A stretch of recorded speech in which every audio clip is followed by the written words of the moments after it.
For some districts, Planned Parenthood is doing like reproductive education. I don't care if they're just doing education. I don't want Planned Parenthood doing anything in my child's school district. But like Los Angeles Unified School District, Planned Parenthood is actually running their school-based health centers.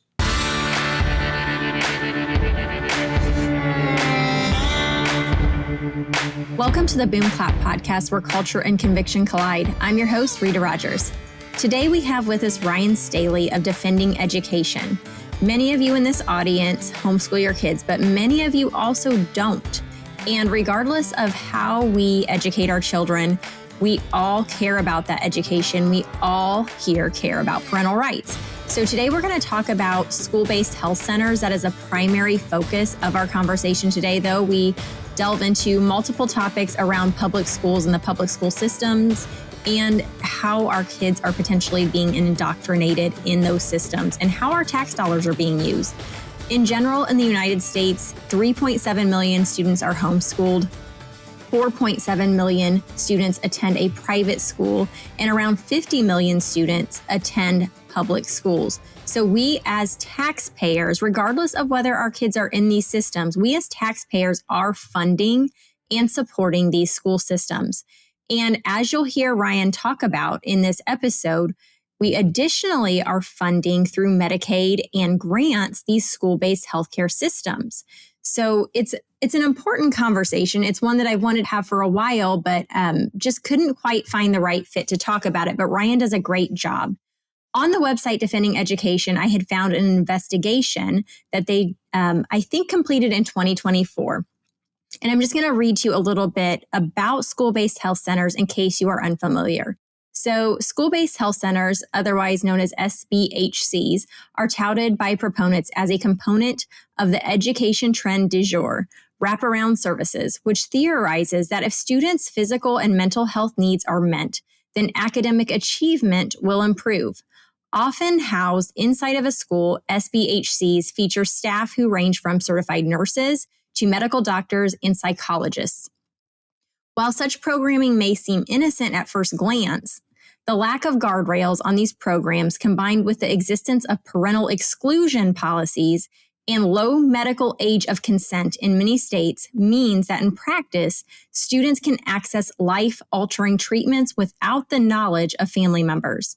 While the majority of SBHCs only offer basic medical care, screenings, and access to behavioral and mental health care, some centers offer students access to abortion, including emergency contraception, such as Plan B, as well as gender-affirming care. So as you can tell, this is a conversation you guys are going to very much care about. We all should care about. And he does a great job outlining specific examples of why we should be paying attention to the outlaying of these school-based health centers all over the United States. Before we get into the conversation, I do want to remind you to please subscribe wherever you listen. Hit that subscribe button, whether it's on Apple, YouTube, or Spotify. Leave us comments, leave us reviews. That helps promote this podcast and push it out to people who haven't heard of the Boom Clap podcast yet. Also, I want to remind you, our sponsors, Rocasa. You can go to rocasaorganics.com and use the code BOOMCLAP to save 20% on your first order. And you can also go to equipfoods.com/Rita15 or use the code Rita15 to save on any Equip Foods products, including Prime Protein and liver capsules at equipfoods.com. Let's get into it with Rhyen. Hi, Rhyen. Thank you so much for coming on the podcast with me today. We're excited to have you here to talk about what you guys do at Defending Education, but primarily, initially, I wanted to have a conversation about school-based health centers. And I find that something that is very hard to find a lot of information about that sheds a light on it outside of anything just very positive. And I found a really good research article that you guys had done about school-based health centers and other information. That's what spurred me to ask you guys to have someone come on. They sent me you, which I'm excited to talk to you about all of this. But can you first just tell us a little bit about Defending Education itself, what you do there, what your role is, and what got you into it? Yeah, thanks for having me on and to have a chat with you. Defending Education, we started in this roughly the late spring of 2021. A number of our parents saw that there was a need, or our staff members saw there was a need for people to step into this space, especially from a legal standpoint. And, for example, one of the first things that we did as an organization is we filed a lawsuit against New York City because the mayor was trying to get rid of their gifted programs there. And it's come back in the news because the front runner for the New York mayoral race, Mamdani, is talking about eradicating all those policies. And we're still in that lawsuit, by the way, 4 years later. And so those parents got together and they created originally Parents Defending Education.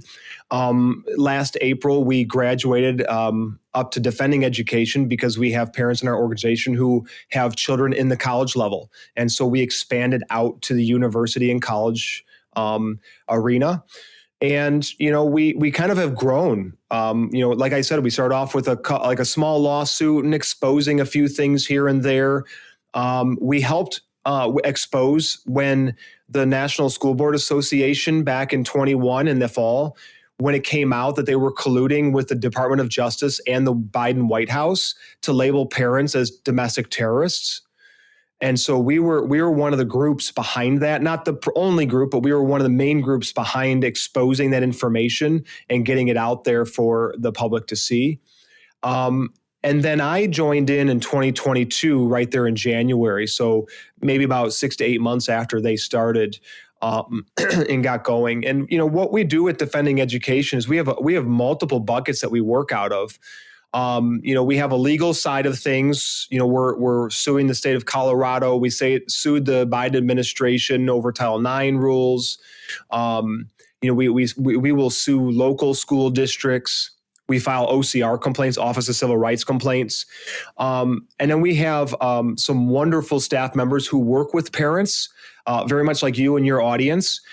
So I would kind of do a little plug here for them that if they're getting engaged with their local communities and they need help, like navigating those waters, we have some amazing staff members who help them get set up with things. If they're running a small parent group, doing fundraising, things like that. We have a parent academy where they can join, they can apply to be part of this very small academy that we run so many times a year. And they get training and they get to meet with congressmen and so forth. So they get a lot of skills out of it. And then, we have, like my work is primarily focused on exposing things and really kind of digging in the weeds, like what we're going to talk about, school-based health centers, and shining a light on these really bad actions and actors that are going on. We also have policy people at the federal and the state level now who are working on staff, who spend their time talking to politicians to try and advocate for our parents and things like Parents' Bill of Rights and policies that are pro-education, pro-parents, and so forth. So I think that's a good overview of what we do. And if people are interested in obviously more information, they can go to our website where we have all of this stuff sitting there at defendinged.org. And they can go, we have positive and negative information, right? So. Yeah, I kind of relate this to. So I'm a former ICU nurse. And when I got done working in the ICU, a lot of people were kind of saying, because this is 2020 COVID era, and people are like, the healthcare system is untrustworthy. You need to step aside from that, work on primary care and keeping people out of the hospital and helping people to avoid the system.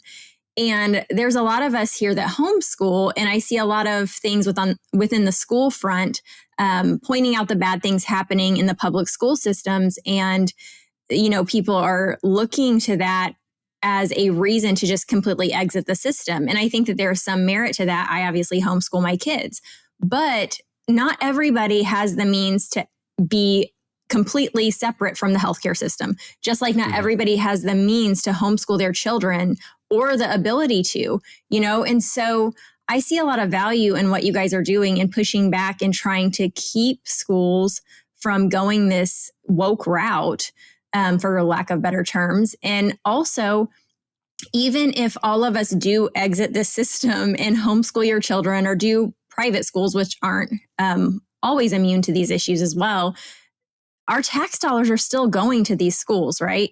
So even if we're not involved directly, even if my children do not go to public school, it matters because other people's children are, and the vast majority of children are, and I am still funding these schools. So I want better for the children that are going there. And quite honestly, that's our future, right? Mm-hmm.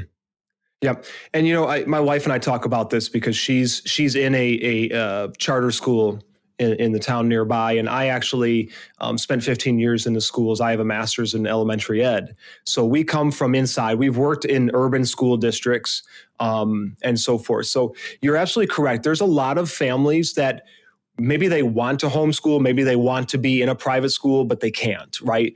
And I think, to say everybody just homeschools is, if you realistic. Can do it, it's too idealistic for at least the current times. Let's say it that way, right? And while I encourage people that have the means and the ability to do so, please, then do it. Go for it. I support you. And that's our organizational standard too. Is like, it's not a one size fits all in any regard, right? And our children go to public schools where we live, and we've vetted very carefully these public schools, and we have very good. I will say very Christian public school people in our town. And so we are very blessed with what we have. We love this. It's very STEM heavy. It's very good. I love it. Let's just leave it there. And so there are good public schools that are trying to do things right. Yeah, we see the equity thing here or there. And so, but that's on us as parents, right? To be vigilant and to kind of push back on those things and even educate teachers and administrators, because they're given so much propaganda from the quote experts that I don't often blame them. I've gone through the colleges of ed. I remember how that was. And, I want the audience to understand that there are a lot of good teachers out there who they're trapped because what else are they going to do? They're 30, 20 years in, right? And it's like, well, I can't just leave this job. What else am I going to do? And so that's what we're working on at Defending Ed is we have to fight back against the public schools, to your point, because you're paying tax dollars in, I'm paying tax dollars in. Lots of kids are still going to go to these schools. They're going to go to the university levels as well. Mm-hmm. And I can tell you, I'm working on a project right now that we can maybe kind of get into like a little bit because it's related to the school-based health center stuff. But even these like very devout Wesleyan or even other Christian universities still have right now anti-racism and DEI built into their programming. And so, this is going to take a while for us to battle and fight this out and to really push this stuff out. Yeah. It's like a counter revolution of sorts that we're undertaking. So, okay, so let's talk school-based health centers, because that's kind of the premise why I first invited you on. But like I said, there's so much other stuff we can get into here. But What is a school-based health center, and why should we as parents know about it? Yeah, so school-based health centers it kind of is what it sounds like. What they're doing is they're taking, think of your like immediate cares, right? And they're moving them into schools. They're, quick care, that type of place where you go in and they can provide a certain amount of services, but they don't have the full medical hospital, right? And oftentimes they are run by more of those regional medical groups. And so what they offer a lot of times to the students, and this is gonna vary across the board, but it ranges from simple things like a little bit of counseling and a little bit of quick care type of things, like I got a boo-boo, got to put that type of stuff. And it goes all the way into, and I'm not kidding you, abortion and gender affirming care, which is hormones, puberty blockers, et cetera. And we can get into some specific examples down the road here. And so it really ranges. I mean, I'll talk about Evanston up in Illinois, up in the Chicago suburbs.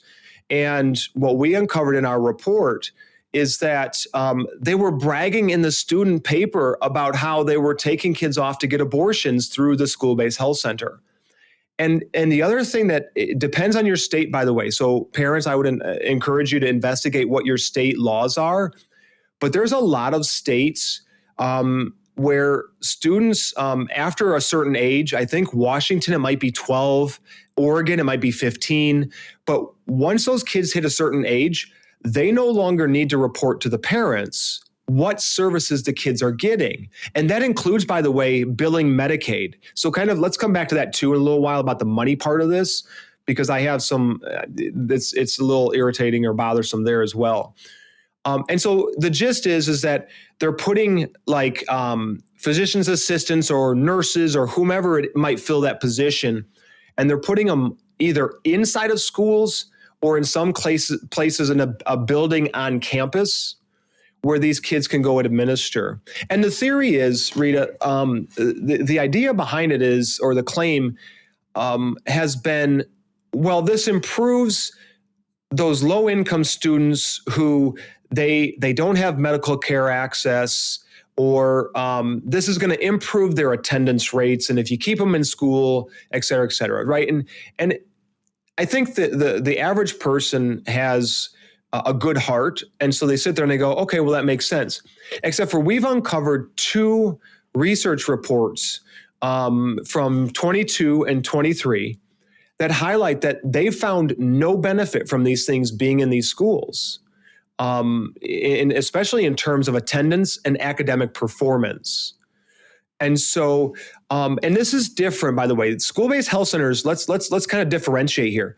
In my view, this is different than having a nurse in your building who does like the very basic stuff, right? I've talked with wonderful parents who are like, I don't even want a nurse in my building. And I believe that a lot of times that's a reaction to the craziness. And they know that sometimes these things are gateways, right? Like you put a nurse in there and all of a sudden you got a doctor in there and all of a sudden you have this whole shebang in there. I think that concern is warranted, but I also think that that's why you have to put limits on these things, right?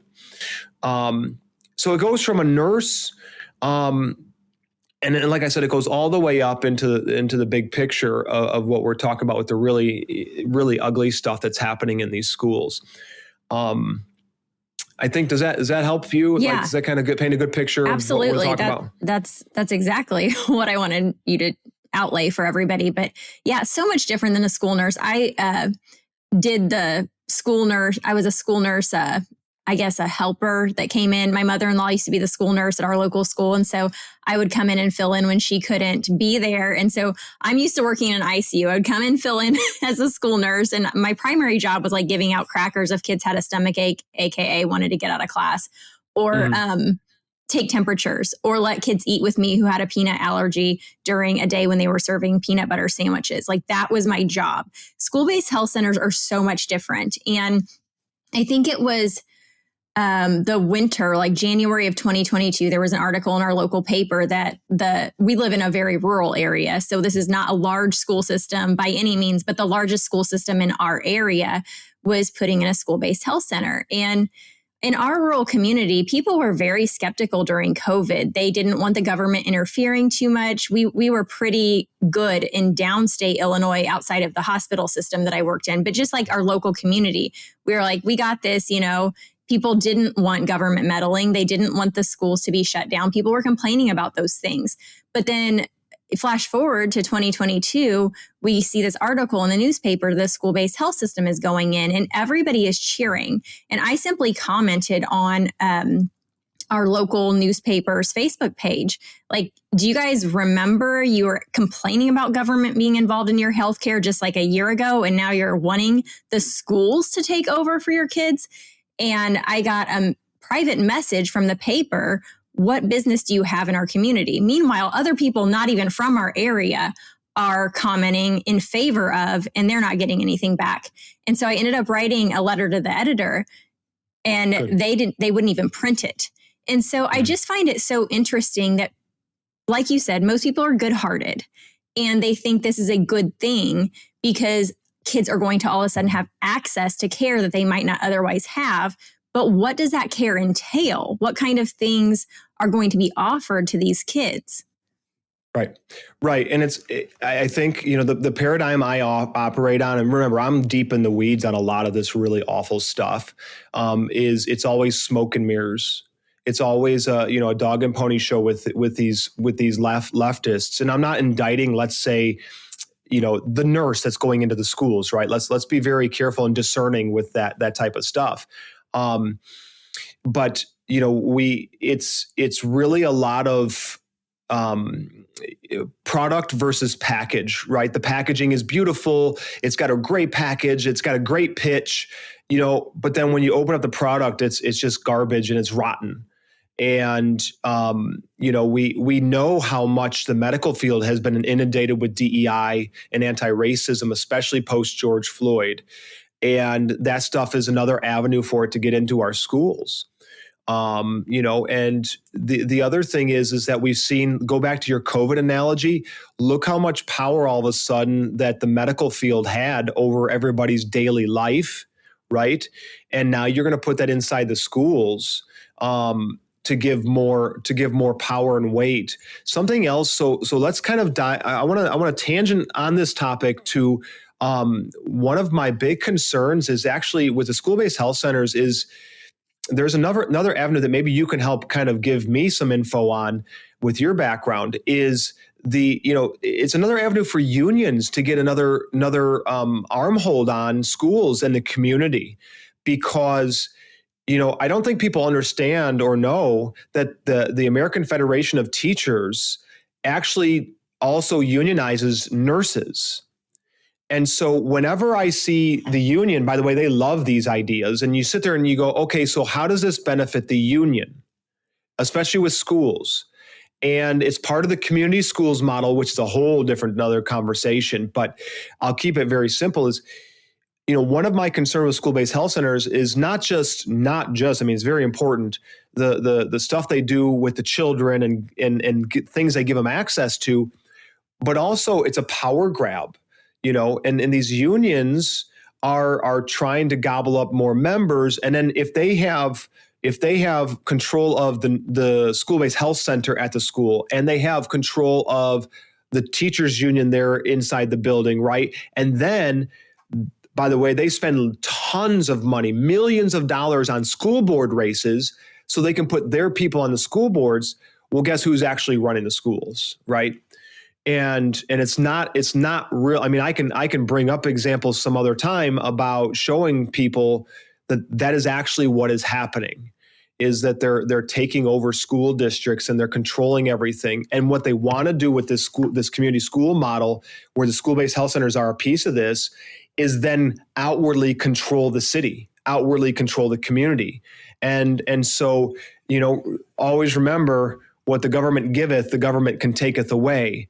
And if your kids are being used to getting health care and they're not paying for it, they're not going in and getting charged $20, right? They're going in and getting health care. And then the school-based health centers are charging Medicaid, Medicare, right? They're charging the government for those services. And then they're not telling you what services they're getting. And so, it's also, so you have the unions are getting power and control because they're getting some access. By the way, it's not every right. It's not every school-based health center or every nurse that's being unionized by them. But it's still something that people should have their radar up about. Is the union involved? Are they making money off this? Are they getting control out of this? And so on and so forth. And how can they hold this against your kids, right? I mean, some of these people are petty, and they're going to penalize you and your child for not complying with what they want to have done. And so that's just another kind of piece to this kind of big picture puzzle we're talking about. It's a big piece. Yeah. So the unions, just to clarify, why should people care about the unions being involved? Who controls the unions? We've talked about this a little bit on the podcast, but I always get a few at least who push back on the union issue. You want more general or just focus on I don't care. However you want to clarify just a little bit further. Okay.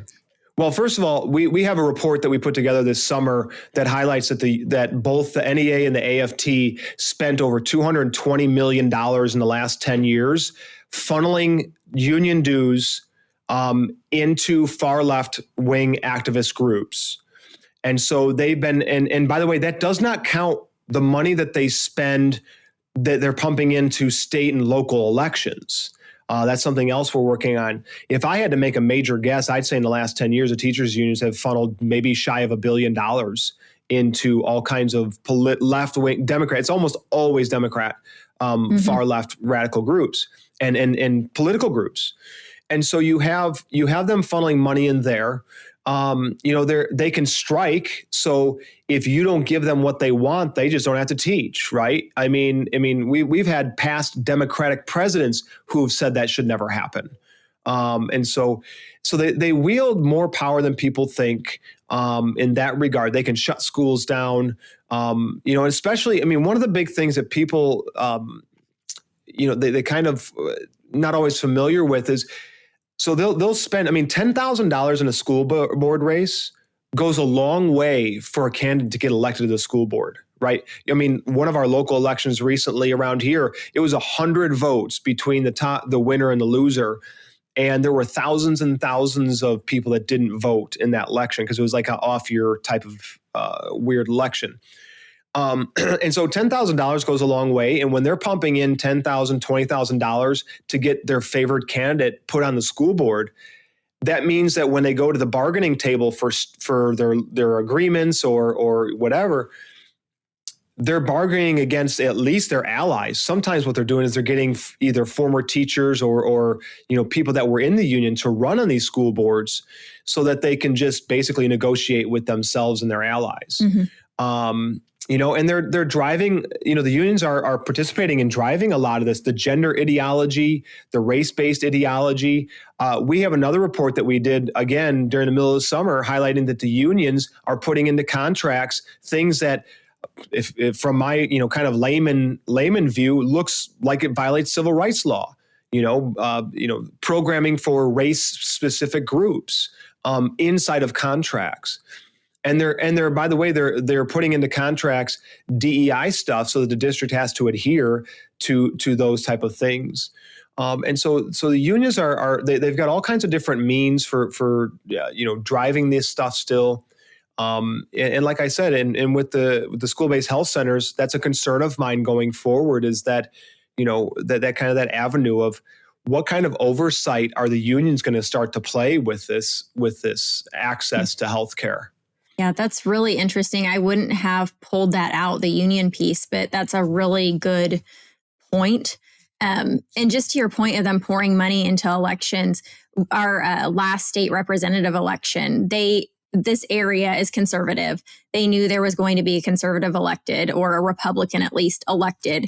And so instead of trying to run a Democrat, the unions found another Republican to run that used to be a superintendent of the school, poured, I can't remember how much money, but it was a lot of money for our little area into the election. And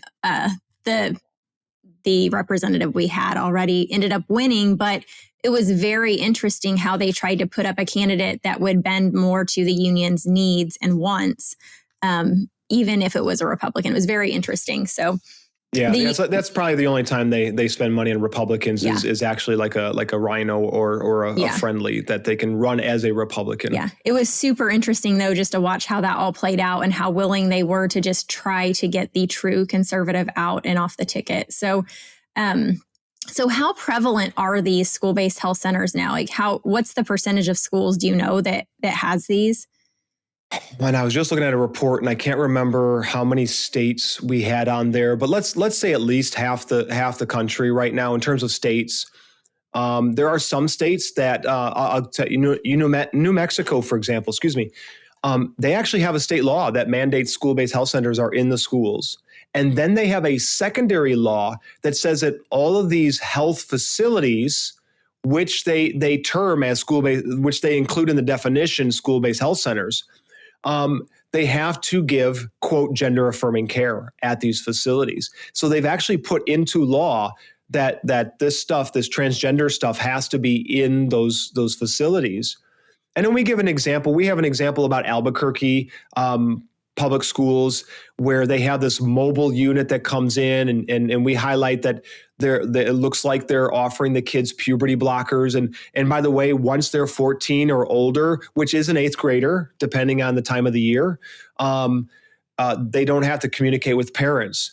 And so for a parent in New Mexico, their child might be getting puberty blockers at age 14 as an 8th grader, and the parents would never know. And that mobile unit, by the way, was what they do. Again, smoke and mirrors, think smoke and mirrors. Through several layers, it's funded by the HHS. It's funded by the federal government for this stuff, right? So that's one example. We actually, one of our most recent exposés, we had sent a FOIA out, Freedom of Information Act out to Seattle Public Schools and the Seattle Children's Hospital that we just got back. And what we found was, this is this last spring of 2025, so it's very current. They were collecting materials or supplies from Seattle Children's Hospital for their community lockers. And these community lockers, they were putting in their, I'm not going to say this one here, but guards for female body parts on the chest, chest binders, tucking underwear, like all that stuff, like all the stuff. Like, I don't know about you, but I grew up hearing stories about women in China, and they were forced to bind their feet because small feet, whatever. And yet here we are, we're celebrating kids doing this stuff, right? And it's just, I just can't believe I guess we can. I'm looking at this stuff all the time, but so they had these lockers, and we can't find, the only evidence I could find publicly that these things are even happening was that one of the student ambassadors was bragging about it on one of her LinkedIn pages or something. Otherwise, we can't find any approval. It's apparently grant funded, according to the emails. So right? Do you think it's just there's no paper trail, or the administrators are specifically trying to hide this? I think both. I think, when we file these Freedom of Information Acts, we're taking it on faith that they're going to hand over all the information that's actually there. And I don't believe that's happening. These districts, so any parents that are out there sending public records requests, et cetera, just understand that they're playing games a lot of times. Or they're just really inept, which could also be part of it. But some of these districts are really playing games. So I'm not always sure if we're always getting everything. But what's the process to file a Freedom of Information Act? Like, who is responsible for transmitting that information between parties? It's a lot easier than people think. And if they need help, by the way, I'll do a little plug. If they need help, come to our website. You can email us. We'll help you through the process. But we have resources there also to help you file a Freedom of Information Act. One of the things I do is I'll use like a Grok or ChatGPT to at least get me started. Don't be careful though, because we found that it can be very inaccurate at times with certain pieces. But it can help you out, right? It can help you get started. And the key with Freedom of Information Acts is, one, find out at your school. So let's say you're going to do your school. Find out who the officer is or who's responsible for accepting that. I will tell you that there are some school districts that are awesome. They have a whole system set up. You just log in and you type out what you want and you submit it.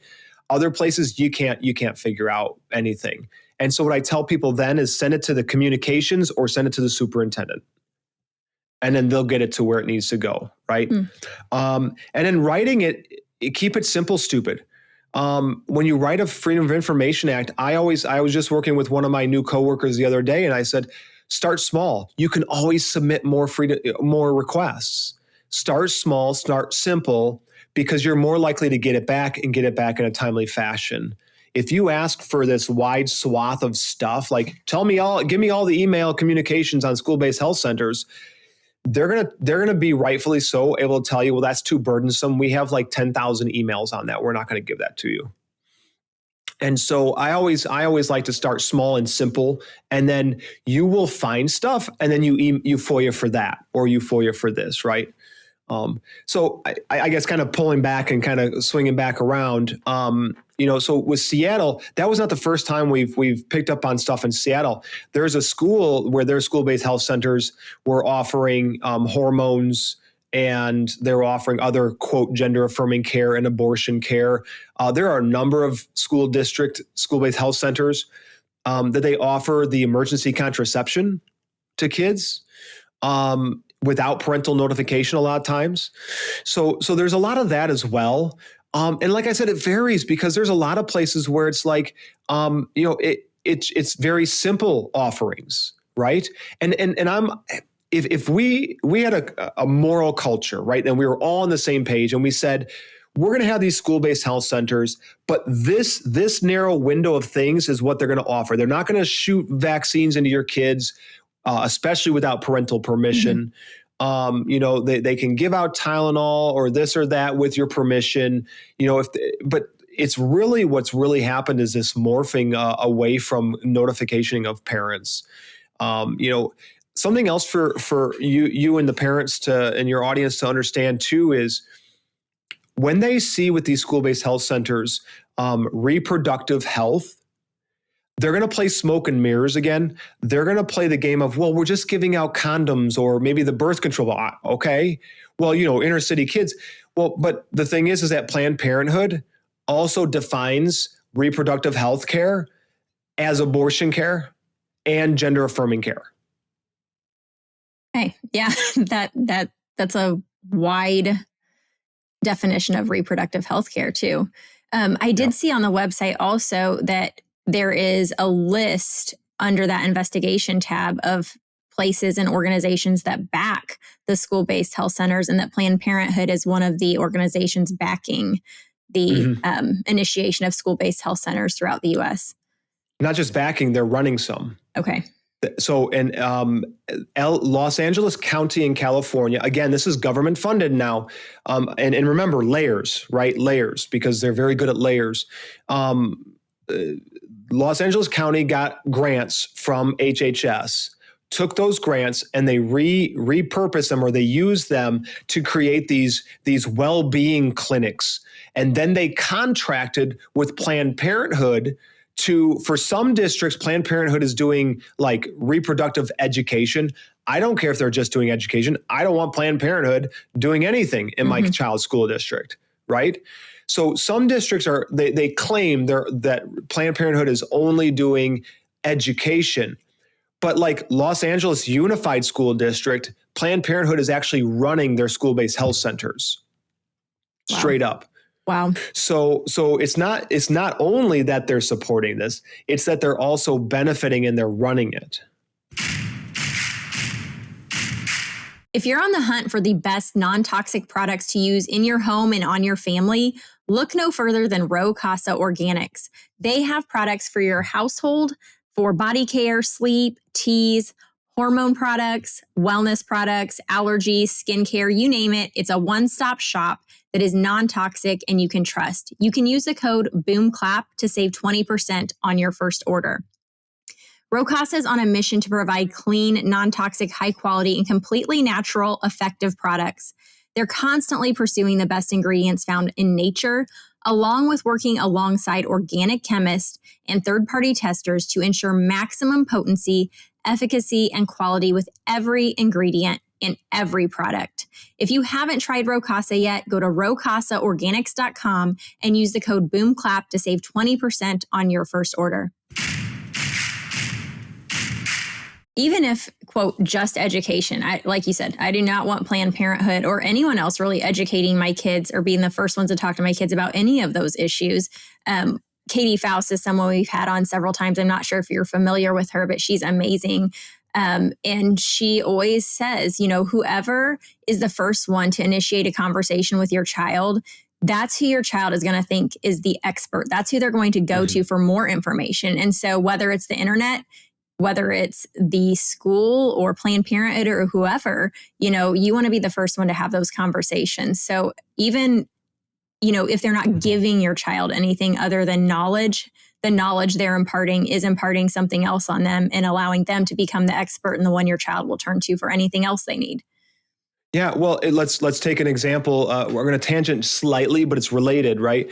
Is Chicago Public Schools. We have, again, this is on our we have this as a report on our site. Chicago Public Schools health curriculum, which I believe was advised by Lurie's, and if it wasn't, if I'm incorrect on that part, it was a group like that helps advise these districts.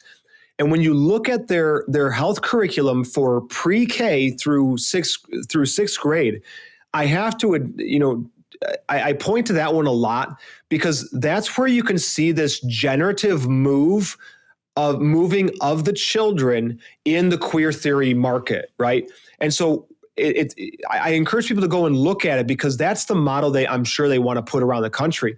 And they take pre-kindergarten and kindergartens, and they start to slowly, as you talk about, have these conversations. They slowly inject the queer theory in there, right? They talk about,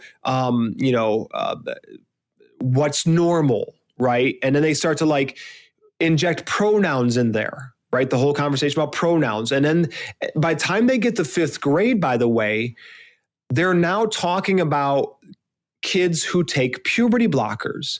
So they're going all the way to that level. And then unfortunately, we didn't have what the sixth grade full-on curriculum was. We only had this pre-K through fifth grade. But it's a really good example of how they slowly move and nudge the kids, kind of like moving that Overton window, right? Yeah. They're nudging the kids to the point where it's like, well, look, some kids just take puberty blockers, and that's totally cool. And then what does that do? It's like you and I'm sure you're probably close enough in age to me that remember when we were having DARE in school? Yeah. Oh, yeah.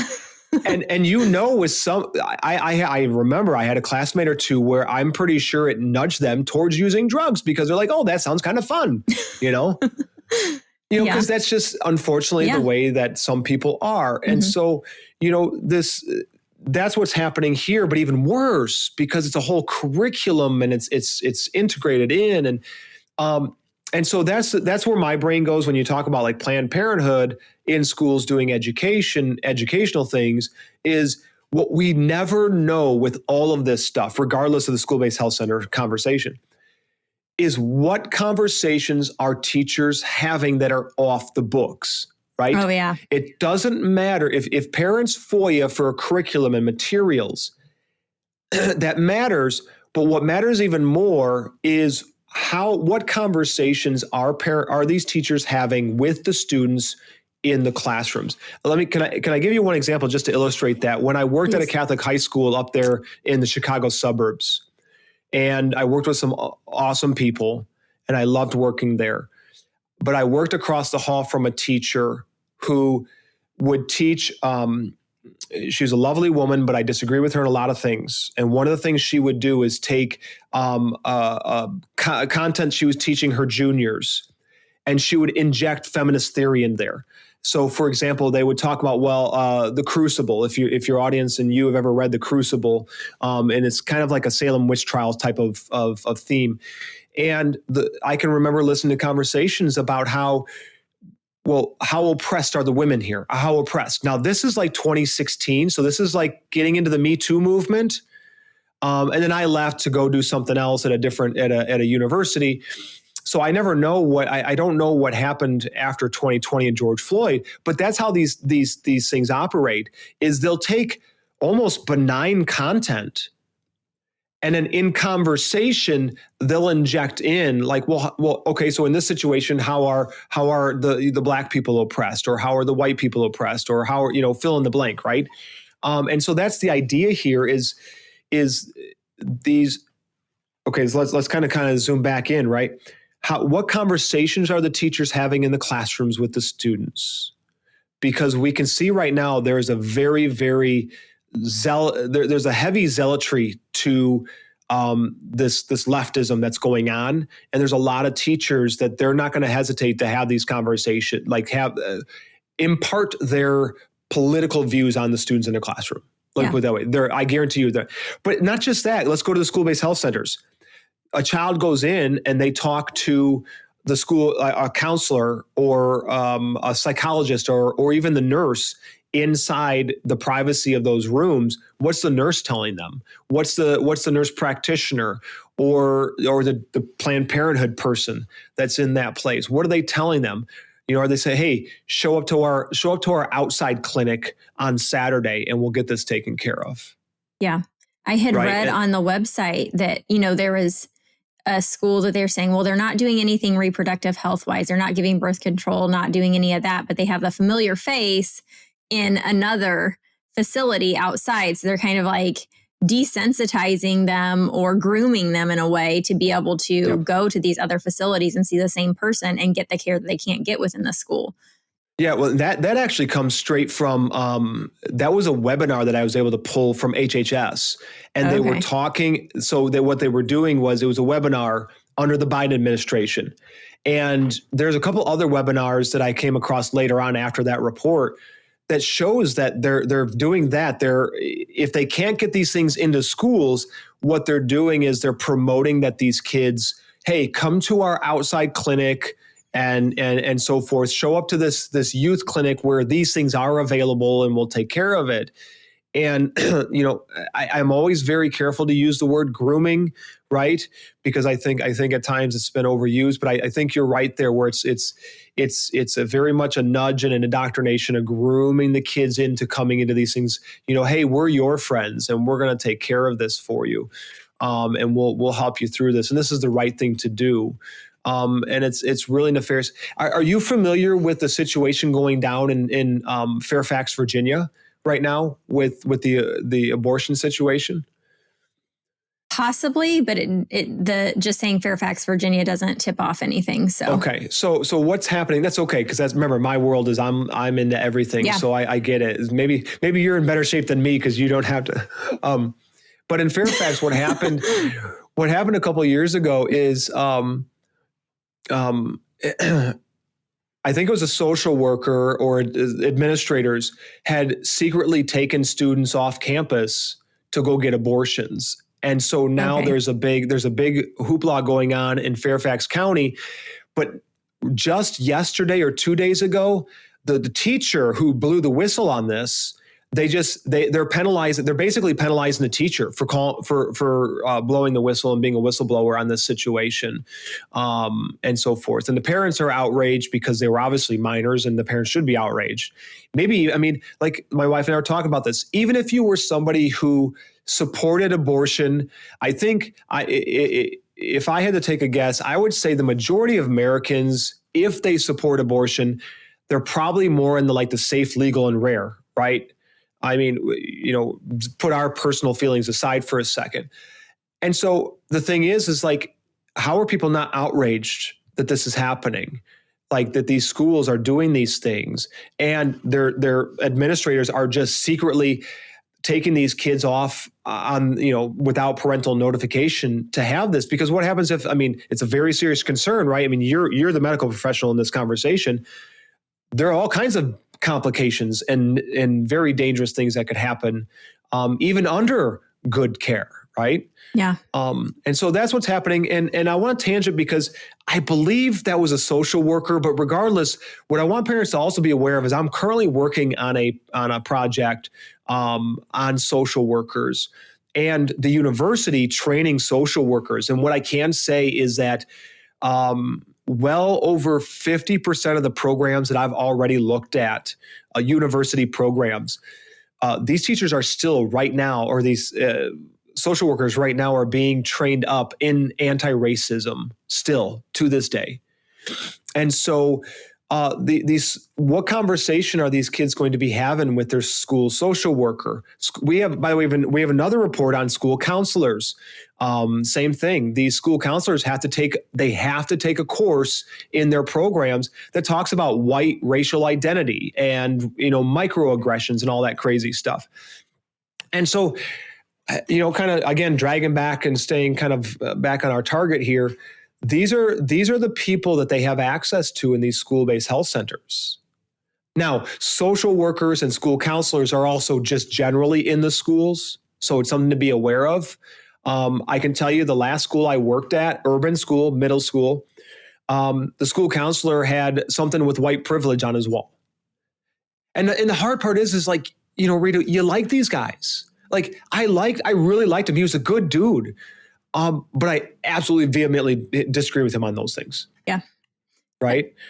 It's kind of like a perfect storm. You've got indoctrinated kids going into colleges, which are further indoctrinating them. And then they are going to teach kids to get them on the woke train. And it's just like this perfect storm that's cyclical, and it's just spiraling us further, but there's something you said, and I can't remember what it was that triggered it, but I wanted to go back to the age of consent thing. Parents really need to look up what the age of consent is in their state. I know in Illinois, my 14-year-old, she broke her arm like a summer ago, I think. And the large hospital system wanted her to consent to me having information she was 12 and a half at the time, I think. Excuse me, she has to consent for me to have information, me who's paying her bill and driving her to the hospital. And, so when you put your kids, at least when you're taking your kids to the hospital or taking your kids to the doctor, they're there. In the school, like it's an opt-out situation a lot of times for some of these things. And I know, I don't know if you've heard about this, but Governor Pritzker in Illinois just put forth, or someone put forth a legislation that he is promoting. I don't think it's passed yet, but to start, I think in 2026, mental health screenings on all kids 3rd grade and up every year. And I believe it's an opt-out, not opt-in situation. Yeah. So this kind of lends to that, what is the mental health screening going to look like? I know just when you go to like a regular doctor's appointment after you have a baby or something, they do a mental health screening. They almost make you feel crazy if you aren't having some kind of issue. So what are they going to be doing to these kids? And what kind of medications are they going to be offering? Has anybody researched whether there's a rise? I mean, it's already a huge issue, but a rise in ADHD medication now that there's these school health centers, Yeah. It's just, I feel like it's just taking over parental rights any way the government can. And you got schools and healthcare marrying themselves together in one facility. Is just, wow. If the purity and quality of the supplements you take and protein powders you use is important to you, you need to check out Equip Foods. You can go to equipfoods.com and check out their line of products and use the code RITA15 to save 15% on your entire order. Equip Foods is creating a world-class brand of real food supplement and food products that are simple, clean, high quality, delicious, tested for purity, and transparent. They utilize trusted marketing partners, and they set a standard for all other brands to aspire to. Their goal is to create new standards in a dirty industry that forces all other participants to level up while encouraging a holistic approach to health for people who want to improve. My favorite product of theirs is the Prime Protein, the unflavored version without stevia. They also have great flavors if stevia doesn't bother you. And they have liver capsules. They have tons of other products, but I prefer and really love their protein powder over any other brand. So go to equipfoods.com/Rita15 or equipfoods.com and use the code Rita15 to save 15% on your entire order. We have an example in our school-based health center report on, I think it's Multnomah County in Oregon, of a questionnaire. To your point about these questionnaires. Now, this is a little bit more specific to the school-based health center, but one of the questions it asks in there is, do you ever feel like you're the opposite gender? We saw another one that asked about guns in the house. You talk about a backdoor gun registry, right? They've been asking that in Illinois at the pediatrician office for years. Like, I have a 14-year-old. When she was born, they would ask that. Do you have guns in the home? And that's none of your business. That's not what I came to the pediatrician for. Yeah. We've been working on that. I know we've got some friends in your state that parental rights groups that we work very, very closely with, who are awesome people, and they're on it for sure. I think they've got some opt-out forms that they've already created up and so forth. But yeah, it's a real concern because our kids, they're right. Understandably, they're struggling with mental health, and they're struggling academically, and I think a lot of this is because we keep talking to them about their mental health, and we keep talking to them about these issues and making them front and center. And then when you tell these children who let's say they're gender confused, right? Like they're kids. I mean, I've got two, one who is a teenager and one's going to be a teenager. So I'm in the thick of that world, and they're kids, and they're trying to find themselves, and they're trying to make friends and their peers, and their, and what's popular and what's not popular and so forth. And it's rough. And I didn't grow up with the social media state. So, so I can't only imagine, not that my kids are on social media, but their peers are, right? And so now they want to sit there and they want to confuse them more. And then when they tell them, well, listen, trans children are being genocided, And one thing I want to be clear on is because I know that this can be confusing. Like, you and I said, well, no one's killing the trans kids. Like, what are you talking about? It's not that. It's an ideological genocide. Mm-hmm. It's like a cultural genocide. Yeah. It's like, no, you guys whipped them up into transgender. Like before this, there was like, if there were any, it was a very, very small group. Now we have kids, and I really denied this for a long time, but I've now seen it in person. I've seen one of the kids at my child's school who is dressing like a wolf. So yes, here and there, they're even letting kids dress as animals and acting sometimes. And I think I'm going to defend teachers on this one, Rita. I think the teachers and the administrators just don't know what to do. Mm-hmm. It's just like one of those things. Like I don't even think they want to affirm the kids. I think they just don't know what to do with this, and they're hoping that the kid phases out of it, I think, is the issue. Something else I want to kind of, I'm sure that you're aware of like all these districts that have these transgender gender identity policies, right, that keep secrets from the parents. We have an entire list on our website. It's not comprehensive. I mean, there are so many districts we probably don't even know about still, but we've tracked thousands of these districts across the country that are having these policies where they explicitly say, keep secrets from parents, transition the kid at school, like give them a gender support plan. And then they can play on whatever sports team that tickles their fancy. Obviously, some states are fighting back. Illinois, not one of them. Minnesota's not one of them. And then the other one is rooming, when they go on school trips and stuff, where they can room based on their, quote, gender identity. And so you have some lawsuits that have been tried with these families where their daughters had to share a literal bed with a male, right? But it goes beyond that. So go back to the school-based health centers, because these kids go in, let's say they go in and they're actually having an episode, right? A suicidal episode. And they're talking to these counselors or whatever. One of the things people don't know is that school districts have a suicide policy that also keeps these things a secret from parents. You mean they don't tell the parents if the kid had an episode or something? Yeah, because what they do is they especially if it's got like a gender identity relationship to it. And the reason is because, well, the suicide ideation might be because of the parents. So we can't tell the parents because it might be the parents who are the abusers.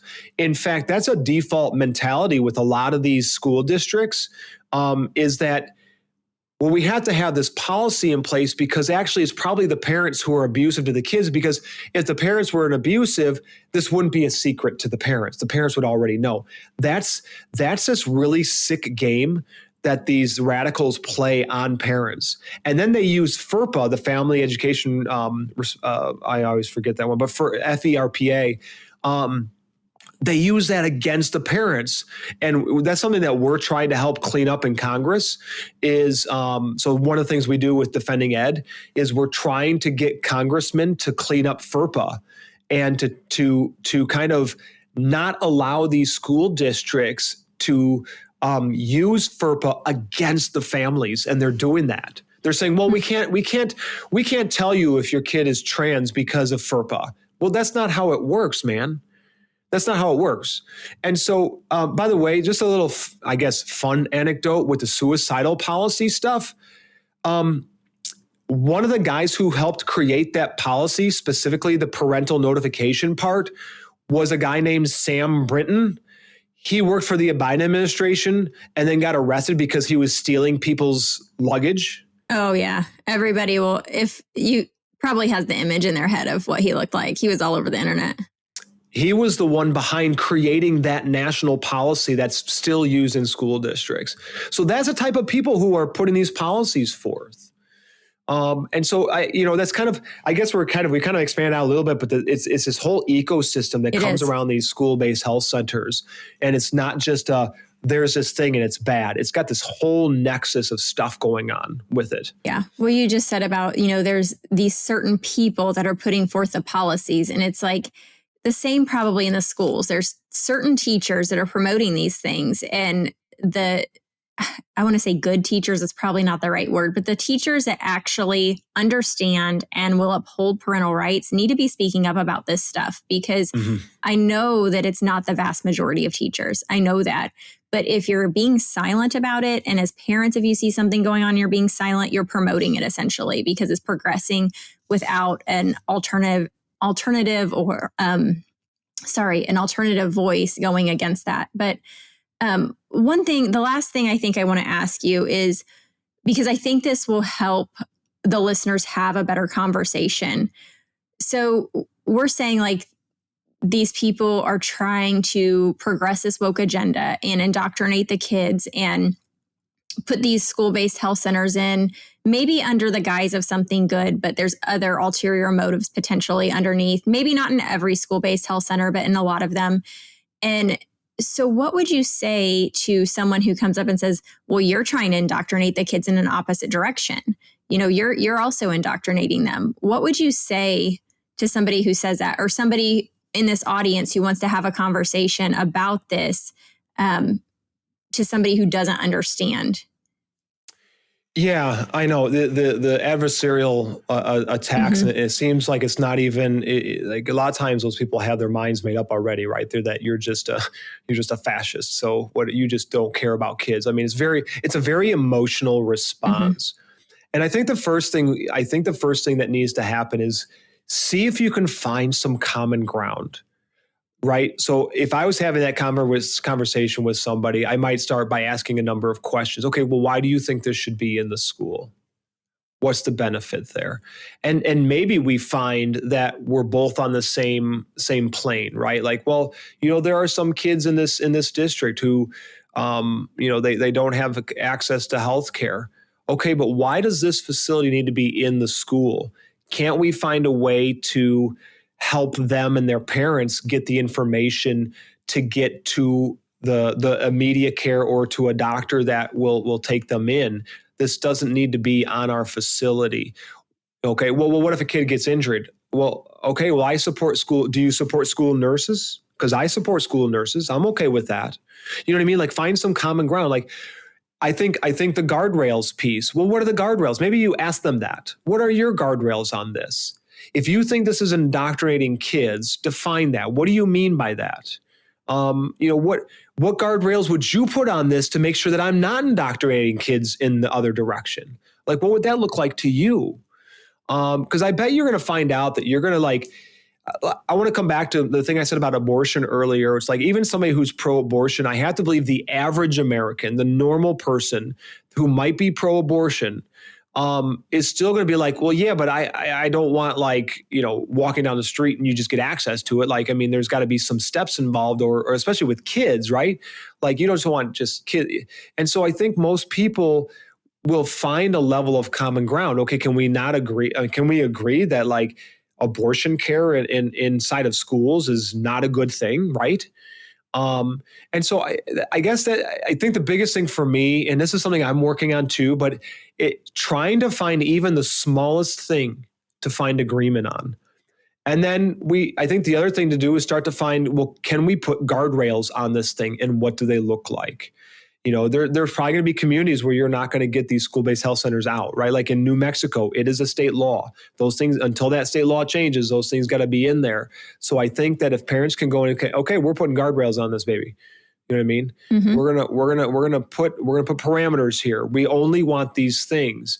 And I can tell you that to put some hope in there, we've gotten communication from teachers and even superintendents from around the country who have reaffirmed to us this stuff isn't happening in our, let me give you an example. One of my coworkers asked for their transgender policy. Superintendent responded back, said, we don't have one of those and we never will. We're not down with that. And so there are people out there in these schools. The problem is that inside the schools, there are a handful of teachers and or administrators who are very aggressive and very loud, mm-hmm. and everybody else just I just want to do my job. Mm-hmm. I want to teach my students how to read and do math, and I want to go home to my family and do family stuff, right? And so, again, to answer your question, that's what I would do. That's a good answer. I would really, like I said, I'm working on myself, right? Because sometimes those are hard, right? They come at you and they're very emotional. And I think you have to get them to come down from the emotions and come down from their preconceived notions of who they think you are. And get them like, listen, chill, man. We're going to have a conversation here. We've got so many resources on our defendinged.org website for parents to use that you can show them, well, look, here's the extreme level of it. Here's where this goes awry. They're doing all these crazy things. Like, we are knowing daily, getting new information about the effect of puberty blockers on children, right? I mean, common sense people, you're the medical professional again. Common sense would say, hey, maybe we shouldn't be putting these chemicals in these kids' bodies, right? Right. No, it's great. It's going to be all fine. It's reversible. Cutting off a female's breast is reversible, is it? You know what I mean? Yeah. And so I think we're getting enough information now that those things are looking even worse and worse. And so, so we've got plenty of resources to help parents through walk in. I had a beautiful friend. She's awesome. And she says, I walk around with a binder of these articles and of these things. And, when she goes to events and stuff like that. And she says, if she needs to, she'll pull them out and go, well, look, if I show you information, will that change your mind? And they're like, well, yeah, but you don't have any evidence. And she'll pull out her binder and she'll like, well, here's this, here's this, here's this, here's this. And I'll be honest with you, Rita, at some point, if they're not willing to listen, you know what? Don't throw pearls in front of swine. Yep. Just walk away. That is good, solid advice right there. So, yeah. I don't know. I've appreciated this conversation a lot. I don't know if there's anything else you want to add, other than I did see on the website, not necessarily your website, but Defending Education's website, that if parents have tips of things that need investigated, they can send them your way, correct?